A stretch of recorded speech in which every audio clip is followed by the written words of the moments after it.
భగవంతుడి యొక్క విశేషమైన కృప ఈరోజు మనందరం ఇక్కడ ఈ విధంగా స్వామి యొక్క రథయాత్ర మహోత్సవాన్ని జరుపుకుంటున్నాం. రెండు విశేష కారణాలు ఉన్నాయి.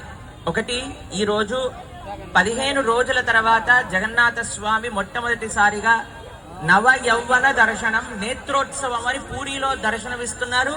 అదే రోజు మనం ఇక్కడ రథోత్సవాన్ని జరుపుకుంటున్నాం. అది ఒక విశేషం. రెండవ విశేషము, 1966వ సంవత్సరంలో జూలై 13వ తారీఖున శ్రీల ప్రభుపాదుల వారు అంతర్జాతీయ కృష్ణ చైతన్య సంఘము international society for Krishna consciousness New York లో స్థాపించి 60 సంవత్సరాలు పూర్తవుతున్నది. అది రెండవ విశేషం. 60 సంవత్సరములలో శ్రీల ప్రభుపాదుల వారు స్థాపించిన గౌడీయ వైష్ణవ సిద్ధాంత పరంపరలో వస్తున్న ఈ యొక్క సంస్థ ప్రపంచానికి ఏమిచ్చింది అని కానీ మనం ఒకసారి ఆలోచిస్తే, ప్రపంచవ్యాప్తంగా ఇప్పుడు సుమారుగా 1000 కంటే ఎక్కువ కృష్ణ మందిరాలు ఉన్నాయి. మీరు ఏ దేశానికి వెళ్ళినా సరే అక్కడ మిమ్మల్ని హరే కృష్ణ అని పలకరించే భక్తులు మీకు కనిపిస్తారు. భగవంతుడి యొక్క నామ సంకీర్తన ప్రతి దేశంలో ఈ రోజు జరుగుతూ ఉన్నది.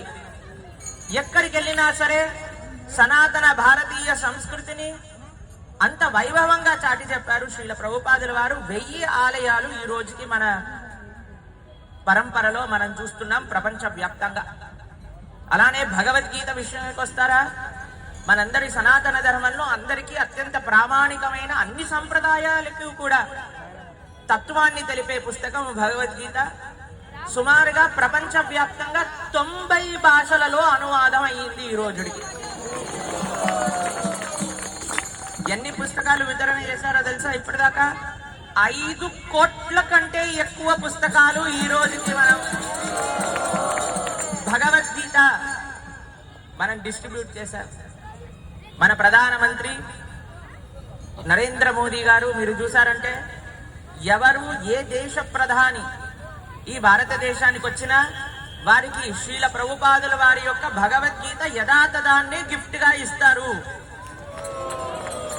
భారతదేశం యొక్క నిజమైన విశేషమైన అస్తిత్వము ఎక్కడున్నది, వైభవం ఎక్కడున్నది, దేంటిలో మన యొక్క గర్వం ఉన్నది అని అంటే అది మన ధర్మములో, మన ధర్మాచరణలో, మన సంస్కృతిలో, మన సంప్రదాయములో, మన పుస్తకములలో, మన శాస్త్రములలో ఉన్నది.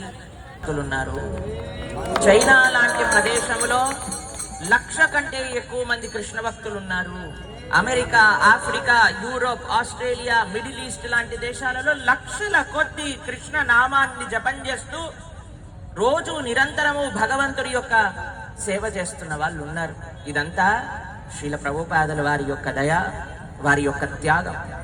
మనందరం ఒక ప్రయాణం. ఇప్పుడు చూడండి, చాలా మంది పొద్దునపూట మేము కలుస్తున్నప్పుడు భక్తులు చెప్పారు, మేము ఈ ఊరు నుంచి వచ్చామండి, 70 కిలోమీటర్ల దూరం నుంచి వచ్చామండి, మేము 7 గంటలు ప్రయాణం చేసి వచ్చామండి, మేము 8 గంటలు ప్రయాణం చేసి వచ్చామండి అంటే, అయ్యో అంత దూరం నుంచి వచ్చారా, అంత దూరం వచ్చారా అని అందరినీ పలకరించారు. శ్రీల ప్రభుపాదుల వారు 1.5 రోజులు ఒక కార్గో షిప్లో ప్రయాణం చేసి అమెరికాకి వెళ్ళి ప్రపంచ వ్యాప్తంగా కృష్ణ భక్తిని స్థాపించారు. అది కూడా మనలాగా ఓపిక ఉన్నప్పుడు కాదండి. 70 సంవత్సరాల వయసు. ఎంతమంది ఇక్కడ 70 సంవత్సరాల కంటే ఎక్కువ వయసు ఉన్నవారు ఉన్నారు? కనిపించలేదు. చాలా తక్కువ మంది ఉన్నారు 70 సంవత్సరాలు. 70 సంవత్సరాల వయసులో భారతదేశం నుంచి అమెరికా వెళ్ళి, ఎవ్వరూ తెలియదు అక్కడ, ఎవరూ పరిచయం లేదు, అటువంటి ప్రాంతానికి వెళ్ళి అంతర్జాతీయంగా అందరికీ కృష్ణ భక్తి అందాలి. ఎందుకంటే భగవానుడు భగవద్గీతలో చెప్పారు, ప్రతి జీవుడు కూడా తన యొక్క అంశనే, ప్రతి జీవుడు కూడా తనకి శరణాగతి చెయ్యవాలి. శరణాగతియే భగవంతుణ్ణి చేరుకోవలసిన మార్గము. ఈ శరణాగతి తత్వాన్ని ప్రపంచమంతా వ్యాప్తం చేశారు మన పూర్వాచార్యులు అనుగ్రహించిన తత్వాన్ని. ఇది చేసిన వారు శ్రీల ప్రభుపాదుల వారికి ఎట్లా ప్రసన్నము కలిగించాలి, మన యొక్క కార్యక్రమములతో ఏమి చేస్తే మన సంస్థాపకాచార్యులకి భగవంతుడికి ఆనందాన్ని ఇవ్వగలుగుతాము అని నిరంతరము ఆ విధంగా ఆలోచించి అదే మార్గంలో వారు శ్రమిస్తూ ఉన్నారు. ఇక్కడ ఉండే భక్తులందరూ అలానే చక్కగా వారికి తోడ్పడుతున్నారు. ఈరోజు మొట్టమొదటిసారి ఇక్కడ రథయాత్ర చేస్తున్నాం. ఇందాక పిల్లలందరూ ఒక కీర్తన అనుగ్రహించారు, జై గోర్ జై కృష్ణ జై జగన్నాథ్. ఆ భగవంతుడి యొక్క దర్శనం చేసి భగవంతుడి యొక్క ప్రసాదం స్వీకరిస్తే ఆ భగవానుడి యొక్క పరిపూర్ణ కృపా కటాక్షము మనకి లభిస్తుంది అనటంలో ఎటువంటి సందేహం లేదు. ఇస్కాన్ యొక్క 60వ వార్షికోత్సవాన్ని గోల్డెన్ జూబ్లీ సందర్భంగా మనం నిర్వహిస్తున్న ఈ రథయాత్రలో మీరందరూ చక్కగా పాల్గొనాలని, ఆ భగవంతుడి యొక్క పరిపూర్ణ కృపా కటాక్షము మీ అందరికీ లభించాలి అని స్వామికి ప్రార్థన చేస్తున్నాం.